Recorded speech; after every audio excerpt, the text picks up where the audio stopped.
Rajasekhar Reddy happy Sankranti అన్న. నిన్న Sajjanar press meet చూస్తే full comedy. KTR Samantha issue అయినప్పుడు గుర్తుకు రాలేదా ఫ్యామిలీస్ అండ్ పర్సనల్ ఇష్యూ అని.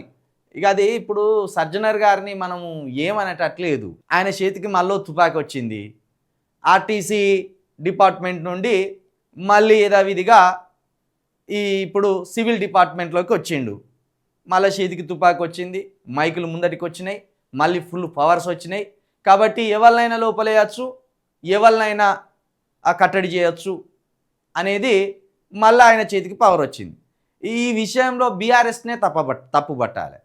సజ్జనర్ గారిని మొత్తం ఒక సూపర్ హీరో లాగా, ఓ సింగం లాగా లేపిడిచిపెట్టింది బీఆర్ఎస్ఏ. బీఆర్ఎస్ హయాంలోనే కదా 3 పిల్లలను అన్యాయంగా కాల్చి చంపేసిండ్రు. ఫుల్ పవర్స్ ఇచ్చి అప్పుడు ఆ దుర్మార్గం జరిగిందో లేదో కనీసం విచారణ చేయకుండా కోర్టు పరిధిలోకి వెళ్లకుండా ప్రజల ఆగ్రహావేశాలను దృష్టిలో పెట్టుకొని కాస్త మైలేజ్ వస్తుందేమోనని అప్పటి ప్రభుత్వం సజ్జనర్ గారికి ఫుల్ పవర్స్ ఇచ్చి ఏష్పైర్రే అంటే ఏష్పర్ వేసిండు, సింగంలాగా తుపాకీట్లో పెట్టిండు. ఇప్పుడు మళ్ళీ సేమ్ అదే పవర్స్ని కూడా కాంగ్రెస్ ఇచ్చింది. ఎందుకంటే బీఆర్ఎస్ మీద కక్ష తీర్చుకోవాలి.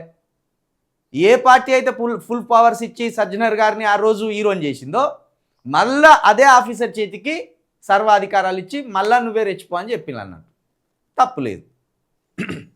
కాబట్టి సజ్జనర్ గారు అక్కడున్నా ఇక్కడున్నా సజ్జనర్ గారికి కలిగిన నష్టం ఏం లేదు, ప్రజలకు నష్టం కలుగుతున్నది. బీఆర్ఎస్ సర్వాధికారాలు ఇచ్చినప్పుడు సజ్జనర్ గారికి జరిగిన నష్టం ఏం లేదు. ఇప్పుడు కాంగ్రెస్ సర్వాధికారాలు ఇచ్చినప్పుడు కూడా సజ్జనర్ గారికి నష్టం ఏం లేదు. కలిగే నష్టం అంతే ఎవలకు?